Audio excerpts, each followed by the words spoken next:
십자가의 도가 멸망하는 자들에게는 미련한 것이요 구원을 받는 우리에게는 하나님의 능력이라. 아멘. 지난주 화요일 전도 때 있었던 일을 간증하려고 합니다.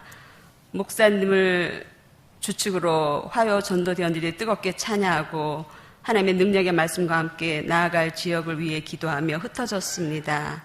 저는 이은숙 권사님과 한 조이기에 상설 매장 쪽으로 가고 있는데 중년 여성 한 분이 서 계셨는데 뭔가 다급해 보였습니다. 그분은 가슴을 치며 가슴에 뭔가가 막혀서 숨을 쉴 수가 없다고 하셔서 기도해 드릴게요 하며 저는 그분의 등에 손을 대고 기도하고 이은숙 권사님은 팔을 붙들고 기도해 드렸습니다. 기도를 마쳤는데 기적이 일어났습니다. 그분이 말하길 무언가 등에 뜨거운 게 느껴지더니 막혔던 것이 쑥 내려갔고 팔은 뒤틀리며 마비가 오는 것 같았는데 그 또한 풀렸다며 이제 살 것 같다고 계속 감사하다며 인사를 했습니다. 사실 저는 그분의 뒤에서 기도했기 때문에 그분의 앞모습을 보지 못했는데 이은숙 권사님이 그분의 얼굴을 보는데 눈에는 핏기가 가득했고 눈에는 눈물이 곧 쏟아질 것처럼 맺혀 있었고 숨이 제대로 쉬어지질 않아서 고통스러워하는 모습이었다고 말했습니다.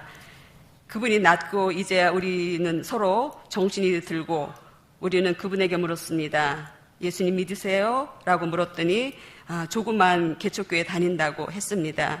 우리에게는 어느 교회 다니냐고 물어서 안산 구름교회 다니고 있고 전도대원들이라고 말했습니다. 우리의 이름과 전화번호를 적으며 자기는 상록수에서 싱크대 공장을 30년째 하고 있다며 다음에 식사 대접하겠다고 했습니다. 사실 이분은 관광버스를 타고 어딜 가려고 버스에 올랐는데 갑자기 숨이 막히고 답답해서 버스에서 내려서 혼자 해결해 보려고 몸부림을 쳤던 중이었습니다. 그런데 우리를 만났고 예수님의 이름을 의지해서 기도했을 때에 고침을 받았던 것이었습니다. 관광버스에 타고 있는 사람들은 이분을 기다리느라 출발도 못하고 있었습니다. 관광버스 인솔자는 남자분이셨는데 좋아진 걸 보고 빨리 갑시다 하니까 이 여자분이 우리를 향해 손가락질하며 이분들이 기도해 주셔서 살았다고 생명의 은인이라고 말하니까 관광버스 인솔자 그분이 큰 소리로 할렐루야라고 외쳤습니다. 그렇게 그분은 가고 우리는 다시 전도 지역으로 나아갔습니다. 정말 짧은 순간이었지만 하나님이 우리를 사용하셨다는 것에 감사했고 하나님께 영광을 돌려드렸습니다. 그 다음날 아침 일찍 문자가 왔는데 감사하다고 덕분에 잘 다녀왔다고 했습니다. 어제 잠시 그분을 만났는데 다른 분이 있어서 긴 얘기는 못했지만 우리의 두 손을 꼭 붙들고 생명의 은인들이 왔다고 감사했습니다. 앞으로도 우리의 교회의 전도는 계속될 것이며 성령의 역사 가운데 전도의 현장에서 일어나는 크고 작은 일들을 통하여 하나님께 영광 올려드리는 교회가 되리라 믿습니다. 죽어가는 영혼들의 영과 육을 살리는 일에 크게 쓰임받는 안산 구름교회가 되리라 믿습니다. 오직 하나님께만 영광 올려드립니다. 감사합니다.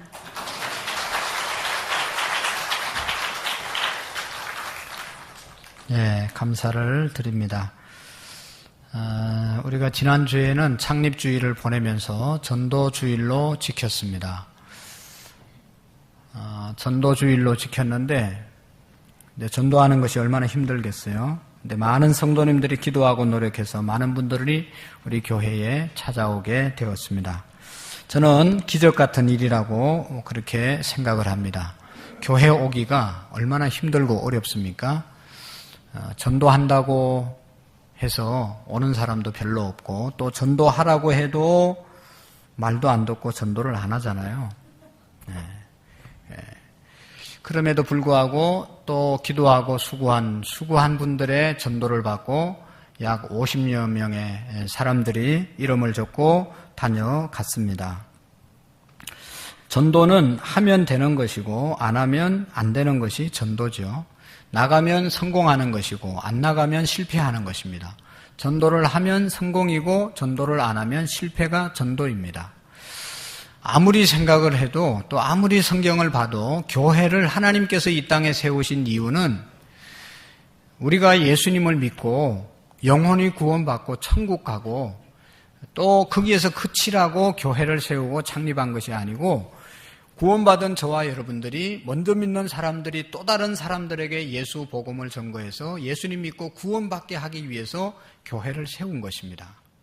그러니까 하나님이 교회를 창조하시고 하나님이 교회를 세우신 가장 중요한 이유는 영혼 구원에 있다는 것을 우리가 기억해야 합니다. 여러분 보세요. 이런 이제 우리 성도님들이 정말로 교회 존재의 목적을 알고 성도들을 불러 모은 이유를 하나님께서 주신 이유를 우리가 깨닫고 그렇게 살아갈 때 하나님께서 우리 교회를 축복하시고 한 분 한 분을 복을 주시는 것입니다. 제가 분명히 말씀드릴 수 있는 것은 여러분 교회 오는 건 너무 귀한 겁니다. 이 자리에 앉아 있는 건 너무 귀한 겁니다. 아무나 올 수 없습니다. 그러나 더 귀하고 복된 것은 이곳에 와서 하나님께서 오늘도 왜 나를 부르셨는지, 하나님의 뜻이 무엇인지, 하나님의 아버지의 마음이 무엇인지를 조금이라도 우리가 깨닫고 돌아갔으면 좋겠습니다. 그래서 하나님의 뜻에 순종하려고 하는 사람, 하나님의 뜻에 순종하려고 하는 교회, 하나님이 복을 주시잖아요. 교회만 나온다고 복을 받는 것이 아니고 하나님의 뜻대로 살려고 애쓰고 힘쓰는 자를, 또 그런 교회를 하나님이 축복하시는 것을 여러분 보시지 않습니까?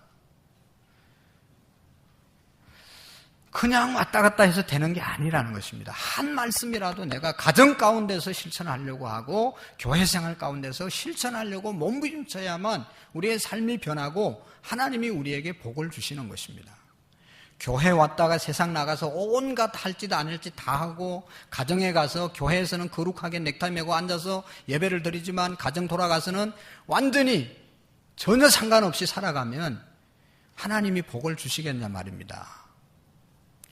그렇게 신앙생활하는 그런 교회 교인이 되지 않고 정말로 우리는 다 지킬 수는 없지만 오늘 주시는 하나님 말씀 받고 한 주간 동안 내가 이렇게 한번 살아보리라, 그런 각오와 결단을 가지고 나가서 사셔야 의미 있는 그리스도인의 삶이 되는 것이죠.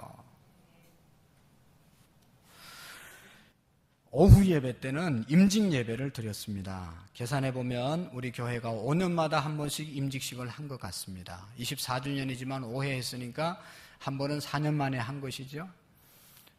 바라기는 앞으로 더 많이 교회가 빨리 부흥해서 더 많은 일꾼들이 세워지기를 바랍니다.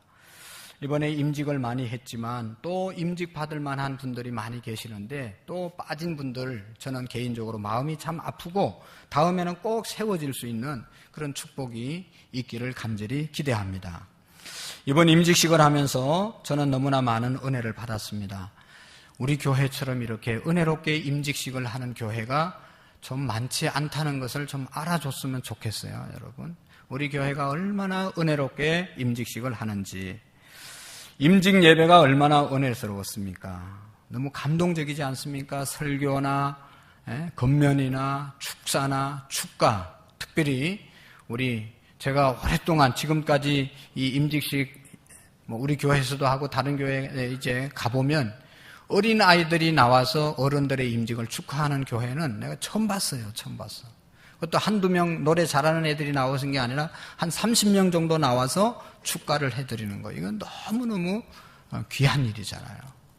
또 어른들이 어떻게 신앙생활 하는지 예배하는지를 어린아이들이 보면서 얼마나 많은 도전과 은혜를 받았겠습니까? 너무 좋은 그러한 임직식이었습니다. 더 이제 좋은 것은 우리 임직자들이 우리 모든 성도들에게 또 참여한 분들에게 식사 대접을 하잖아요. 건강상도 식후경인데 먹는 게 최고 아닙니까? 그러니까 이게 여러분 다 모든 교회마다 임직식 한다고 식사를 대접하는 거 아닙니다. 큰 교회는 커서 못한다고 하고 작은 교회는 사람이 없다고 못한다고 하고 뭐 이래서 못하고 저래서 못하는데 우리 교회는요 지금까지 한 번도 식사 대접을 안 한 적이 없습니다. 이번에만 외부에서 비용을 많이 들여서 임직자들이 외부 사람들을 불러서 대접을 했지, 그전에는 모든 성도들이 그렇게 손수 토요일 날 또 그전에 나와서 준비해서 대접하는 그런 일을 했습니다. 얼마나 좋은 사랑이 넘치는 교회인지 모릅니다. 또 임직자들이 귀한 선물을 준비하고 하여튼 너무나 감사합니다.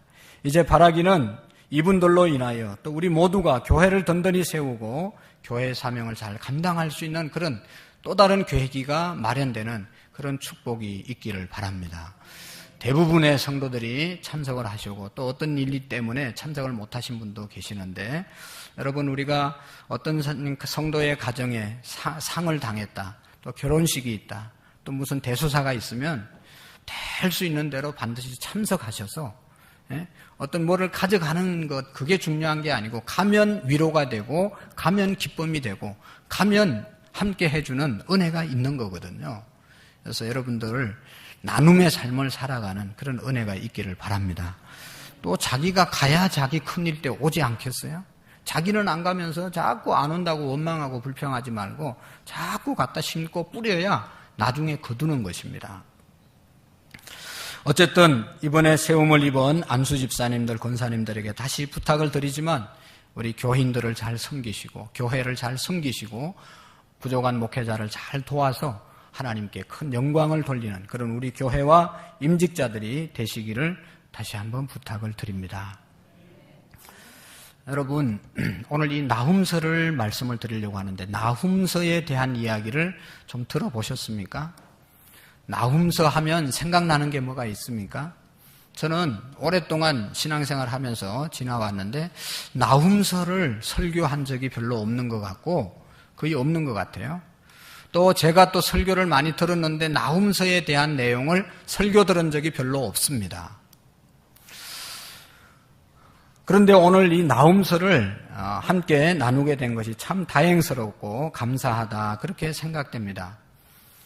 우리가 지금 우리 교회가 제 나름대로 우리 성도님들에게 어떻게든지 세상의 소리 이것도 중요하지만 더 중요한 하나님의 말씀을 좀 듣게 하고 듣고 여기에 근거해서 우리가 살아야 되겠다. 그런 간절한 애탐이 저에게 있습니다. 그래서 다른 이야기보다 이 하나님의 말씀 성경을 얘기를 하고 있는데 주일마다 책별로 한 권씩 돌아가면서 하잖아요. 그러다 보니까 나훔서 지금까지 수십 년 교회 다녀도 한 번도 설교 들어보지 못한 나훔서에 대한 이야기를 듣게 된 것이 얼마나 또 하게 된 것이 다행인지 모르겠어요.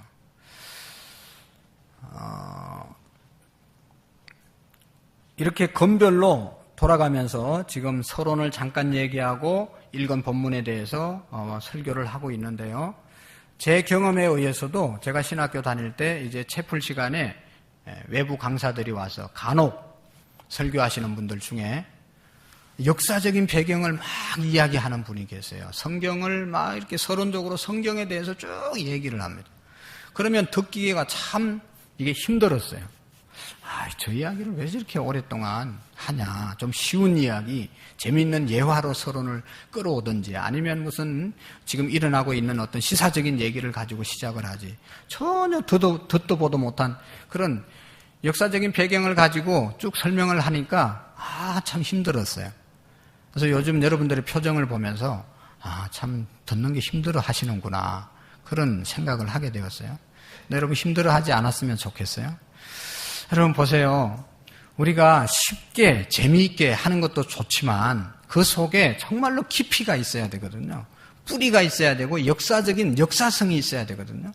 우리나라가 지금 이렇게 가볍게 왔다 갔다 하는 이유 중에 혼란한 이유 중에 하나는 우리나라에게 있어서 가장 큰 약점은 역사성이 없다는 거잖아요. 너무 짧은 기간에 잘 살아가지고 이게 경제가 성장해가지고 그냥 성장주의 또 신학도 이 부흥신학에 사로잡혀가지고 하여튼 부흥, 축복 이런 데만 관심을 가졌지 정말로 역사성을 생각하면서 제대로 왜 이 말씀이 나왔고 앞으로 이 말씀대로 안 살면 어떻게 된다는 사실에 대해서 우리가 자세하게 잘 설명을 못했어요. 그래가지고 어떻게 해서든지 잘 살면 되고 잘 되면 되고 복 받으면 되고 이런 데에 관심을 가지고 교인들이 모였단 말이죠. 근데 지금 이렇게 잘 살고 보니까 잘 살아서 그 다음에 어떻게 해야 되냐. 제대로 하나님께서 우리에게 복을 주신 이유에 대해서 이걸 제대로 감당을 못하는 것 아니겠어요. 지금 오늘이 6.25 67주년을 맞이하는데 6.25가 다시는 일어나서는 안 되잖아요. 그런데 우리의 자녀들 또 우리 세대들이 전쟁에 대해서 이 역사성이 별로 없는 거예요. 왜 전쟁이 일어났고 전쟁 이후에 어떤 아픔이 있었고 전쟁 때 얼마나 고생을 했는지를 우리가 모르는 거예요. 그러니까 그냥 이게 삶이 자기만 잘 살면 되고 뭐 이웃을 돌아보지 않고 나라를 생각하지 않고 자기만 자기 목소리만 높이는 그런 세상이 되어버렸습니다. 그래서 이렇게 잘 살면서도 행복 지수를 우리가 다 누리지 못하고 있는 거예요. 그러니까 신앙생활도 여러분 좀 힘들고 어려워도 이 성경 이야기하면 좀 귀담아 들으면 혼자 이 성경을 읽을 때 또 혼자 이렇게 말씀을 볼 때 큰 유익이 됩니다. 그때 그 말씀, 이 말씀이 이래서 기록됐다고 했지라고 하는 것을 이해하게 되면 더 큰 은혜가 되기 때문에 말씀을 드리는 거니까 여러분 좀 힘들더라도 잘 이제 적을 것은 적으시고 잘 들어보시면 우리에게 큰 유익이 있을 줄로 믿습니다. 오늘 이 나훔이라고 하는 나훔서는 나훔이라고 하는 선지자가 있었는데 이 나훔의 뜻은 위로라고 하는 그런 뜻이 담겨져 있습니다. 나훔은 자기 백성들을 위로했던 그런 선지자의 메시지가 있습니다. 그래서 아마도 나훔이라고 지었는지 모르겠어요. 연민이라는 그러한 뜻도 함께 담겨져 있습니다. 이 나훔 선지자는 북쪽 이스라엘이 이 아수르라고 하는 나라의 멸망을 받았습니다. 그 다음에 자기가 살고 있던 이 유다 땅도 곧 이제 아수르의 침입을 받아서 괴롭힘을 받아서 점점 멸망해 가고 있는 그때에 선지자 활동을 했던 BC 650년경에 사역했던 선지자입니다. 북왕국 이스라엘이 아수르에서 멸망을 당하고 많은 이스라엘 백성들이 아수르로 포로로 끌려갔습니다. 그래서 많은 상처를 입고 이스라엘 백성들이 절망하고 힘들어하는 거죠. 나라가 무너지고 여러분 포로로 끌려가 보세요. 얼마나 마음이 아프겠어요. 낙심하고 절망했습니다. 그리고 이제 아까 얘기했던 것처럼 이제 유다 나라도 점점 기울어지고 아수르라고 하는 나라가 계속 괴롭히는 거예요. 그런데 아수르의 괴롭힘을 받고 있을 때 하나님께서 나훔을 통해서 이스라엘 백성들에게 이 말씀을 전해라. 그게 뭔가 하면 이스라엘 백성들을 포로로 끌려가고 유다 백성들을 괴롭히는 이 아수르가 이제는 곧 멸망을 받을 것이다. 하나님의 백성들을 괴롭게 하고 힘들게 하는 아수르 나라는 하나님이 멸망을 시킬 것이다 하는 것을 나훔을 통해서 이스라엘 백성들에게 전하는 거예요. 그러니까 이 이스라엘 백성들에게 있어서는 이 말씀이 복음인 것이죠. 야, 우리 믿는 사람들 괴롭히는 저 아수르 나라가 곧 멸망을 받는다. 얼마나 복음적인 얘기예요. 아수르에 대해서는 참 기가 막힌 심판의 말이지만 이 이스라엘 백성들에게 있어서는 복음적인 말씀이었어요. 그래서 이 책을, 이 예언의 말씀을 주신 겁니다. 오늘 1장 1절의 말씀에 보면 나훔에 대해서 2구절밖에 나훔의 이력서를 알 수가 없는데요. 니누웨에 대한 경고라. 엘고서 사람 나훔의 묵시다. 엘고서에서 살았는데 이 엘고서라고 하는 지역은 지금도 학자들이 정확하게 어딘지는 밝히지 못하고 있습니다. 그리고 묵시라고 그랬는데 이 묵시는 이렇게 환상 중에 본 그런 내용을 묵시라고 얘기하거든요. 근데 이 나훔서를 쭉 읽다 보면 어떤 환상적인 그러한 말보다는 현실적인 이야기를 많이 하고 있어요. 여러분, 이 니누웨에 대한 경고인데 니누웨 하면 생각나는 게 있으시죠? 니누웨에 가서 누가 말씀을 전했죠? 요나라고 하는 선지자가 가서 40일 후에는 이 성이 망한다. 그렇게 외쳤잖아요. 그래서 어떻게 했어요? 니누웨 사람들이 왕에서부터 어린아이까지 짐승으로부터 모든 것들이 다 회개했잖아요. 그래서 어떻게 됐습니까? 용서함을 받았죠. 하나님이 멸망시키 40일 후에 망하게 할 것이다 그랬는데 요나가 가서 40일 후에 망한다고 합니다. 그 말씀을 전했을 때 그 말을 듣고 온 성사람들이 회개해서 구원을 받은 성이 니누웨 성이에요. 근데 그리고 100년이 지난 다음에 지금 나훔이 다시 예언을 하게 된 것입니다. 이 아수르 같은 나라, 아수르의 수도가 니누웨인데 이 아수르 같은 나라는 외적으로 볼 때는 나라지만 이 나라가 하는 일을 보면 정상적인 나라가 아닙니다. 왕도 신하도 모두가 다 제정신이 아닌 사람들입니다. 왜냐하면 오직 힘을 신으로 섬기면서 그 힘을 가지고 어려운 나라들을 파멸로 이끌어 갔기 때문에 어려운 나라들을 약한 나라들을 못 살게 했기 때문에 이 나라는 정말로 나라가 아닌 것이죠. 그런데 이처럼 악한 나라 아수르의 가장 큰 피해를 입은 나라가 바로 이스라엘, 하나님의 백성이라는 것입니다. 북쪽 이스라엘은 이미 그들의 손에 멸망을 당했고 유다도 멸망 직전에 이르러서 큰 피해를 입었습니다. 그럴 때 이 나훔이라고 하는 선지자를 통해서 하나님이 이스라엘 백성들에게, 유다 백성들에게 너희들을 저렇게 괴롭히고 힘들게 하는 아수르가 곧 멸망을 받는다 하는 그런 예언을 하게 되었습니다. 나훔은 이스라엘이 이미 아수르의 멸망을 당하고 유다도 치명적인 상처를 입는 시기에 아수르 수도 니누웨의 멸망을 예고함으로써 이제 이스라엘 백성들이 더 이상 절망하지 말고 너희들 괴롭히는 아수르 곧 멸망을 받으니까 너희들 이제는 더 이상 절망하지 말고 하나님을 의지하고 조금만 더 인내하면 하나님께서 너희들 괴롭히는 모든 아수르 민족을 다 멸망시켜 주실 것이라고 믿는 사람들에게 격려한 메시지가 나훔서입니다. 지금 아수르가 절대적인 세력인 양 온 세상을 마음대로 주무르고 피로 물들이고 있지만 결국은 그 나라가 멸망을 받는다. 그러므로 하나님을 두려워하는 사람들은 절대로 아수르와 타협하지 말고 죄의 잠을 자지 말고 항상 깨어서 소망을 품고 어려움을 잘 견디라고 하는 그런 격려의 메시지가 바로 이 나훔서라는 것입니다. 여러분, 우리가 이 하나님의 백성들을 괴롭히는 아수르를 보면서 이런 질문을 하게 됩니다. 하나님은 왜 이 악의 세력이 생겨나도록 허용하셨을까? 히틀러나 일본 군국주의 집단이나 아수르 같은 나라가 생기지 않도록 하나님은 막을 수 없었을까? 무고한 사람을 죽이는 테러범이나 학교 안에서 학생들을 괴롭히는 폭력 집단이나 가정 파괴범 같은 사람이 생기지 않도록 막을 수는 없었을까? 세월호 사건처럼 무고한 사람들이 죽어가는 그런 일들을 하나님은 왜 막지 아니하셨는가? 악을 왜 그대로 허용해 버려두셨는가? 상당한 기간 동안 악한 세력들이 지배하도록, 활동하도록 하나님은 왜 침묵하시는가 하는 것이죠.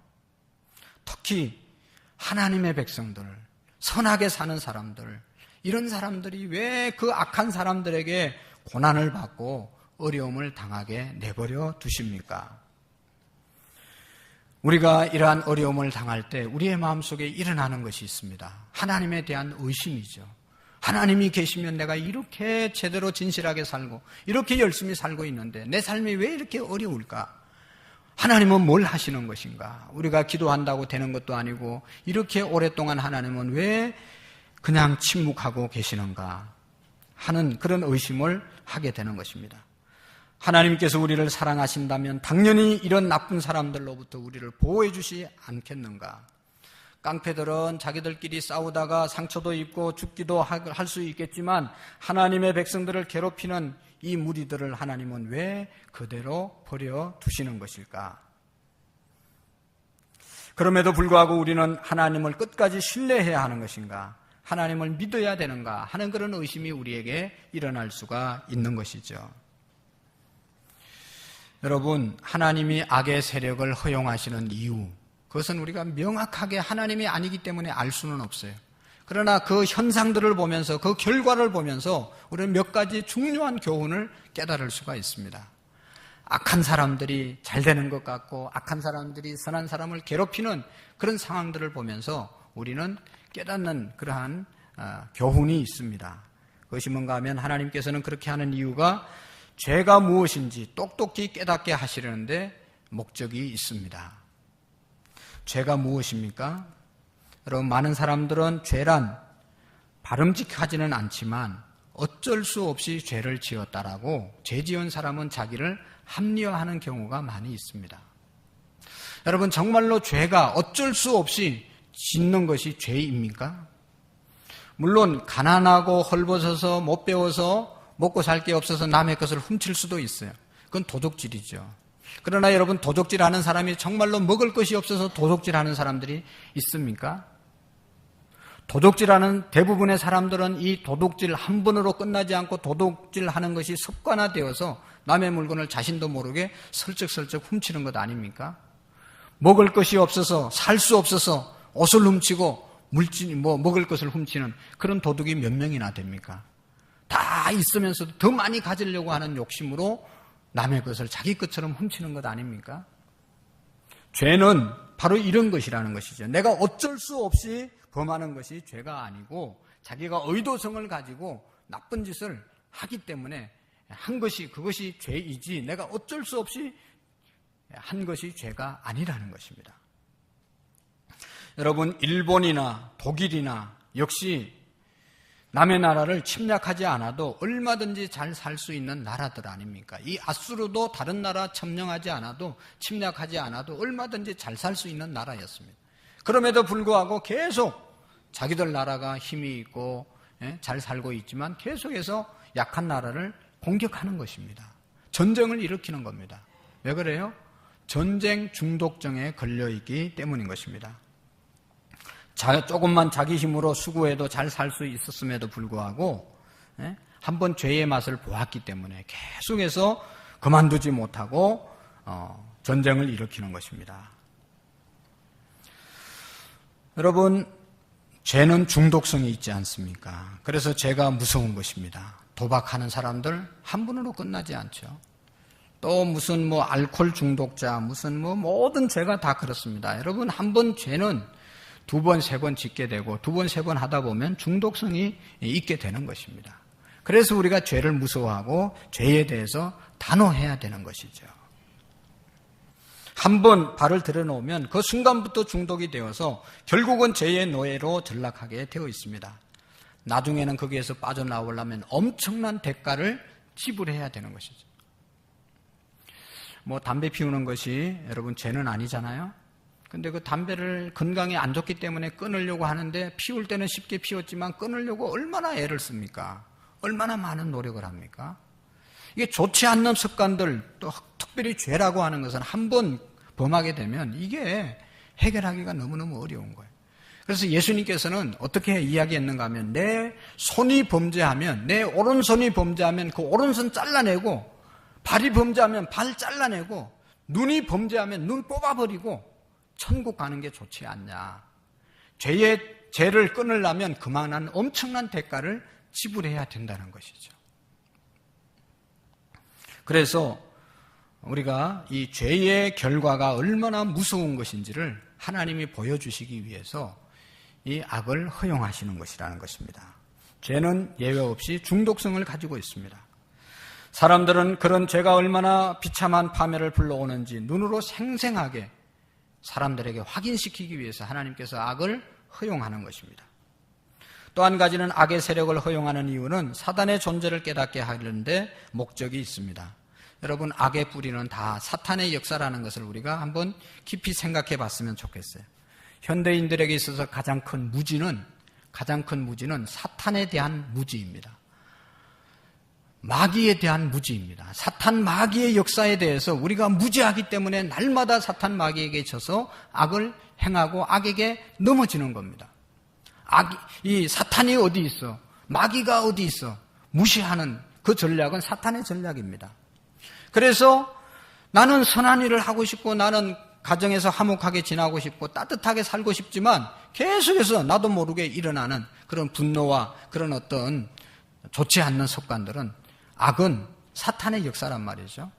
근데 그것을 우리가 인정하지 않기 때문에 날마다 사탄에게 지는 것이죠. 사탄은 눈에 보이지 않을 뿐 아니라 자기를 늘 은폐하는 겁니다. 여러분, 마치 뭐와 같은가 하면 나쁜 사람들이 있잖아요. 사기꾼들이 있잖아요.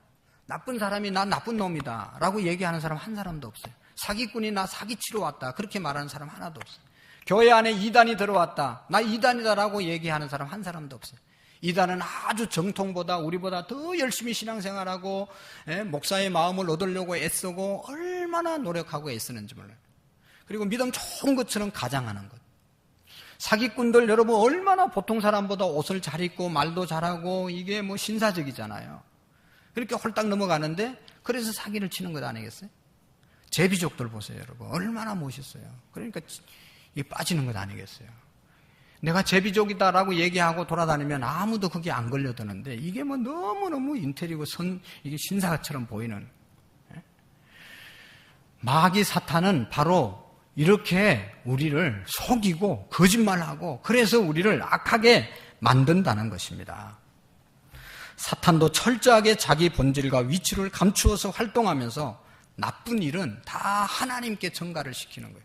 하나님이 계시면 그렇게 하겠냐. 네가 기도해도 뭐 되는 게 뭐가 있냐. 그거 다 하나님 책임이다.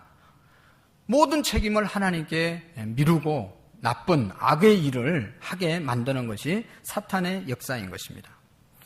여러분, 약한 사람을 이유 없이 때리면서 즐기는 사람들이 있습니다. 사탄의 모습이죠. 신고하지 못하게 하려고 성폭력을 저지르는 가정 파괴범들이 있습니다. 사탄의 판박입니다. 이를 갈면서 이유 없이 기독교인에 대해서 박해하는 사람들, 동성애를 조정하고 또 그것을 부추기고 이런 것들이 얼마나 사탄의 역사인지를 우리가 깨달아야 되는 것입니다. 이런 사람들은 사탄에게 자기의 이성 다 팔아버리는 거예요. 사탄은 우리 생각처럼 초능력을 가진 존재가 아닙니다.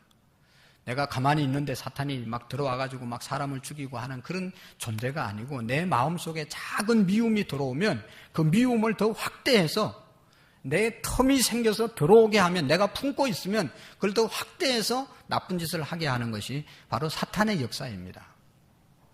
내가 사랑하고 내가 기도하고 이렇게 있는데 사탄이 나를 건드리지 못해요. 그러나 내가 미워하는 마음을 가지고 도적질하는 마음을 가지고 음란한 마음을 품고 있으면 사탄은 그것을 활동할 수 있도록 더 극대화해서 죄를 짓게 만든다는 거예요. 그러니까 사탄은 초능력적인 존재가 아니기 때문에 두려워할 필요는 없습니다. 내 마음가짐만 뒤에서 말씀을 드리겠지만 진리 안에 바로 서면 꼼짝하지 못하는 것이 바로 사탄인 것입니다. 우리는 이런 마귀의 거짓말에 속아서는 안 됩니다. 마귀는 자기와 타협하기만 하면 마치 모든 것을 다 줄 것처럼 우리를 유혹합니다.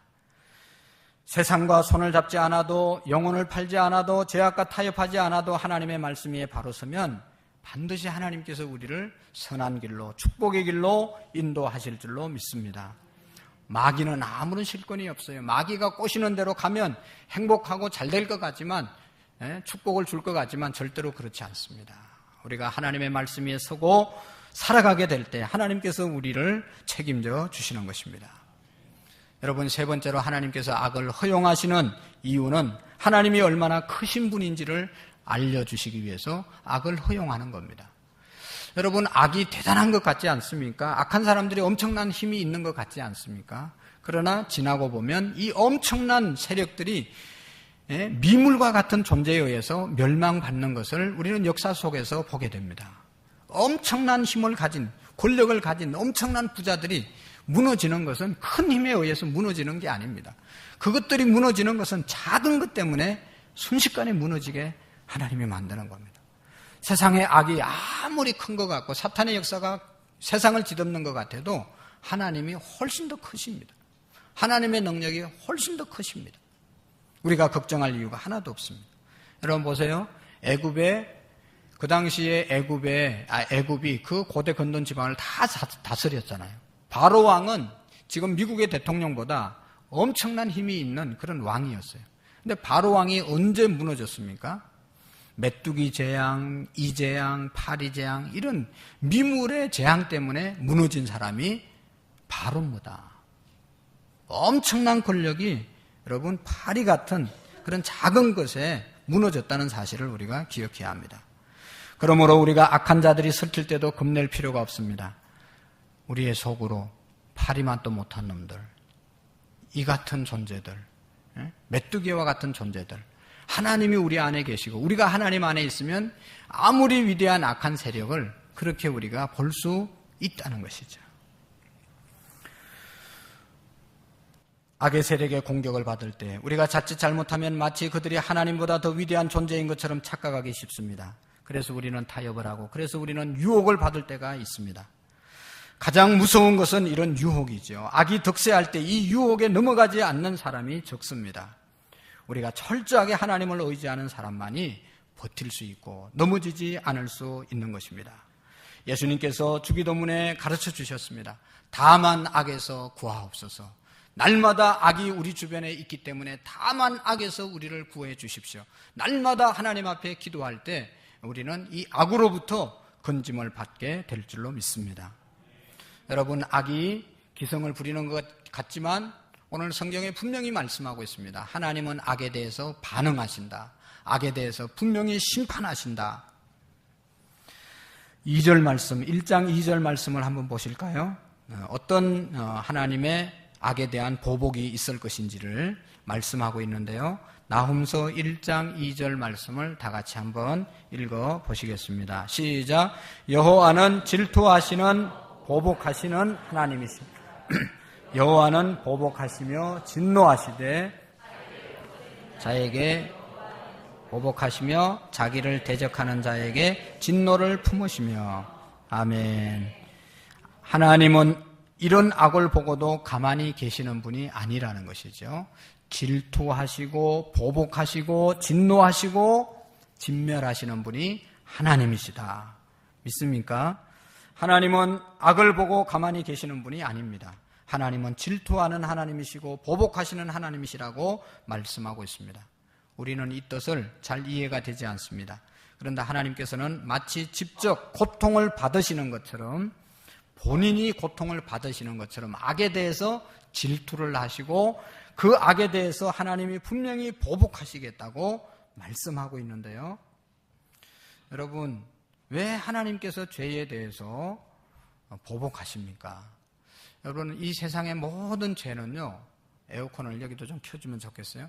세상의 모든 죄는 하나님을 거슬리는 죄입니다.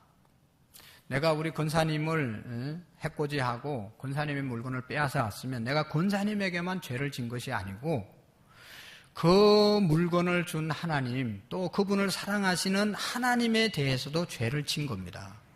내가 누구를 죽이고 누구를 살해한 그런 일이 있으면 그 사람 생명만 죽이고 그분에게만 죄를 진 것이 아니라 그분에게 생명 주신, 생명의 주인 되신 하나님께 죄를 진 것이 되는 것입니다.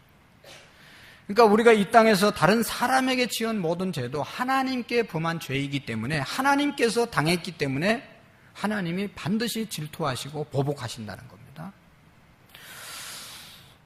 다른 사람을 때려서 상하게 하거나 죽이게 하는 이 모든 일들은 하나님 자신의 형상을 나누어 주신 하나님에 대해서 상하게 한 일이기 때문에 하나님께 짓는 죄가 되는 것입니다. 그래서 구약 성경에 보면, 특별히 레위기에 보면 하나님께서 하나님께 나갈 수 있는, 하나님께서 이 죄의 문제를 해결할 수 있는 길을 열어주셨는데 그것이 레위기에 기록되어 있지 않습니까? 죄 지은 사람은 그 죄물을 가지고 하나님 앞에 와서 내가 지은 죄를 그 짐승에게, 그 재물에게 다 전가를 시키고 그 재물을 죽게 하셔서 하나님께 드리고, 또 다른 사람에게 피해를 입혔으면 그것을 갚으라. 하나님께서는 그렇게 분명히 말씀하고 있습니다. 피해를 입힌 당사자에게도 사죄하고 배상하라고 말씀하고 있습니다. 하나님께서 이 질투하시는 분이라고 말씀을 했는데, 이 질투라는 말의 뜻은요, 여러분, 영역을 침범했을 때, 누군가가 자신의 영역을 침범했을 때 심히 불쾌히 여기는 마음, 이것이 바로 질투라는 마음이죠. 원래 이 말은 누군가가 자신의 아내를 범했을 때 일어나는 분노를 표현하는데 많이 사용했습니다. 내 아내인데 다른 사람이 범하거나 다른 사람이 취했을 때 일어나는 분노, 그것이 바로 질투라는 것입니다. 여러분, 우리 남성들 자기 아내를 누가 가로챘다, 가만히 있을 사람이 있겠습니까? 있을 모양이죠. 정신이 그냥 돌 거예요, 여러분. 제 정신이 아니게 그냥 반응을 할 겁니다. 하나님께서 하나님 앞에 죄를 짓는 하나님의 백성들, 의롭게 살아가는 사람들을 괴롭히는 사람들을 향해서 하나님이 이렇게 진노한다는 겁니다. 앞도 뒤도 돌아보지 않는 하나님의 심판이 있을 것이라는 것이죠. 하나님께 인간들이 자기의 한계를 만족하지 않고 하나님이 정해주신 영역을 함부로 침범했을 때 하나님은 질투하시고 그들을 향해서 진노하시겠다고 말씀하는 겁니다. 하나님께서는 특별히 의로 인해서 옳은 일로 고통을 받는 사람들, 옳은 일을 행하면서 고통을 당하는 사람들의 고통을 하나님 자신이 고통을 받는 것처럼 함께 고통을 느낀다는 겁니다.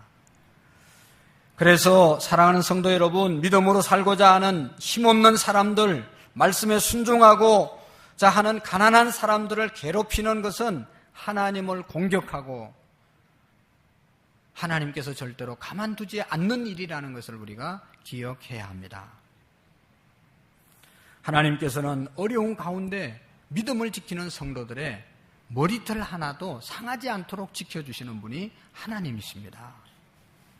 여러분 보세요. 한 수십 년 동안 편안하게 신앙생활 할 때 받는 은혜와 내가 정말로 힘들어하고 고통을 받는 2, 3년 동안의 신앙생활이 더 큰 은혜가 있고 하나님의 역사를 내가 체험하고 있습니다. 고통이 올 때 적극적으로 하나님의 은혜, 위로가 우리에게 오는 거예요. 그건 왜 그런가 하면 하나님이 그런 분이라는, 하나님의 사람들이 고난을 받을 때 하나님은 침묵하지 않으시고 반드시 그들과 함께 하신다는 그러한 역사인 것이죠. 이처럼 하나님께서 성도들의 유익을 위해서 환난의 때를 허용하실 때도 있지만, 그러나 우리가 믿음으로 극복하고 나면 반드시 하나님께서는 악의 세력을 물리치시고 하나님의 예비하신恩총을 우리에게 내려주시는 것입니다. 하나님께서는 어떤 식으로 악을 심판하시는가? 아까 얘기했던 것처럼 아무것도 아닌 것, 미물에 의해서 심판을 하고, 또 여러분 보세요. 굉장한 힘을 가진 사람들이 하나님의 사람들을 핍박하잖아요. 그런 사람들은 역사를 통해서 쭉 보면 자기들끼리 싸워서 스스로 멸망을 받습니다.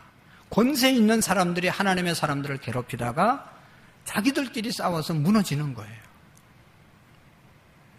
권력 다툼 내분을 통해서 망하기도 하고, 악의 세력이 이해관계 세력 때문에 영역 다툼을 하다가 결국은 무너지게 되는 것을 볼 수가 있습니다. 하나님께서는 권력자들에게 의심을 불어넣어서 언제든지 서로를 죽이고 죽이면서 붕괴할 수 있도록 그렇게 역사하십니다. 그러나 여러분, 무엇보다도 우리가 결정적인 멸망은, 그들의 멸망은 진리의 힘 앞에서 축출을 당하게 됩니다. 사랑하는 성도 여러분, 그래서 우리 성도님들은 악이 득세하지 못하도록 교회가 끊임없이 진리에 서서 진리의 말씀을 선포하고, 사도 바울이 말한 것처럼 교회는 진리의 기둥과 터가 되어야 합니다. 우리가 진리를 제대로 선포하지 못하고 진리 안에 서지 못하고 진리 가운데 행하지 않으면 순식간에 악이 교회 안에 들어오고 우리 심령 가운데 들어와서 독버섯처럼 번져서 우리를 멸망시키고 마는 것입니다. 여러분, 하나님의 말씀 한 절 한 절을 우리가 제대로 우리가 받고 제대로 그것을 붙잡고 살려고 하는 노력이 얼마나 중요한지 모릅니다. 하나님의 말씀을 대충 전하고 또 대충 받고 대충 살으면 악이 말이죠, 우리 가정에, 우리의 영혼 속에, 우리 교회 안에 들어와서 악이 다 지배하는 거예요. 작은 하나님의 말씀 한 말씀이라도 바로 전하고 정말로 그 말씀 붙잡고 내가 살려고 발부둥 치고 눈물 흘리고 기도하고 그럴 때, 진리를 지켜갈 때 악이 우리를 넘어뜨리지 못하는 것이죠. 적당하게 대충 그렇게 살면 여러분 다 악에게 지는 겁니다. 아무리 큰 거인이라도 눈이 어두우면, 눈이 보이지 않는 거인은요, 보이는 사람에게 끌려다닐 수밖에 없잖아요. 아무리 덩치가 좋고 힘이 있어도 눈이 안 보이면 끄는 대로 끌려가야지 무슨 수가 있습니까? 여러분, 우리가 아무리 거대한 교회를 이루고 여러분들이 아무리 거대한 인물이 된다 하더라도 영적인 눈이, 진리의 눈이 떠여지지 않으면 악이 이끄는 대로 끌려가다가 악을 행하다가 결국은 악과 함께 멸망을 당한다는 사실을 기억해야 합니다. 교회가 계속해서 진리를 선포하고 전도하고 기도하고 깨어있지 않으면 마귀는 악의 세력을 통해서 우리를 점령한다는 것입니다. 교회가 어려움이 없다고 먹고 마시고 즐기고 인간적인 교제에 빠져 들어가는 순간 어느새 죄악의 독버섯이 교회 안에 들어와서 성도들의 마음을 점령하게 되고 하나님을 믿는 사람이나 안 믿는 사람이나 별반 다를 바가 없는 삶을 살아가게 되는 것입니다. 하나님의 백성들은 악에 대해서 어떤 반응을 해야 되겠습니까? 악이 나타날 때 우리는 납작 엎드려서 밤에는 활동하지 말고 하나님 앞에 기도해야 되는 것. 이번 주 금요일 날 이제 철야 기도를 마치고 차량 운행을 하고 돌아오는데 그때가 12시잖아요. 그런데도 너무 많은 사람들이 밤에 다니고 있습니다. 제가 세계를 다 다니지는 않았지만 우리나라처럼 밤에 이렇게 밤늦게 다니는 나라는 세계에 없습니다. 밤이 되면 다 집으로 돌아갑니다. 우리나라만 밤에 이렇게 돌아다녀요. 근데 여러분 밤에 돌아다니고 안 다니고 그게 좋아요. 그런데 밤에 다니면서 막 일하면서 밤 막 12시까지 땀 흘리면서 혼자 일하는 사람 본 적이 없어요. 다 죄 짓고 돌아다니지 밤에 말이죠. 밤은 좋은 것이 아닙니다. 밤은 쉬는 것이고 이 죄악의 밤이 우리에게 깊어올 때 우리는 하나님의 말씀을 묵상하며 기도하며 하나님께 지혜를 구하는 그런 시간을 우리가 가져야 될 줄로 믿습니다. 여러분 야고보서 1장 5절에 보면 누구든지 지혜가 부족하거든 꾸짖지 아니하시고 후히 주신 하나님께 구하라 그리하면 너희에게 주시리라고 말씀하셨습니다. 우리가 순진하고 미련하면 이게 악인지 아닌지 사탄의 역사인지 아닌지 구분할 수 없어 나도 모르는 사이에 악과 함께 악을 행하며 살아갈 수밖에 없습니다. 늘 깨워서 우리가 기도하고 진리의 말씀 안에 온전히 세워지게 될 때 우리는 악의 세력부터 승리하고 하나님의 예비하신 축복을 받아 누릴 줄로 믿습니다. 기도하시겠습니다. 좋으신 하나님 아버지, 아수르의 멸망을 보면서 하나님 우리의 신앙을 다시 한번 점검해 보기를 원합니다. 악이 아무리 강하고 기성을 부려도 하나님께서는 반드시 심판하심을 우리가 깨닫게 하시고 하나님 아버지 악에 물들지 않도록 깨어 기도하며 진리의 말씀 위에 우리가 온전하게 서게 하시고 우리 교회가 진리의 말씀을 선포하고 하나님 말씀대로 살려고 발부둥치는 우리의 믿음이 되게 해 주옵소서. 예수님의 이름으로 기도하옵나이다. 아멘.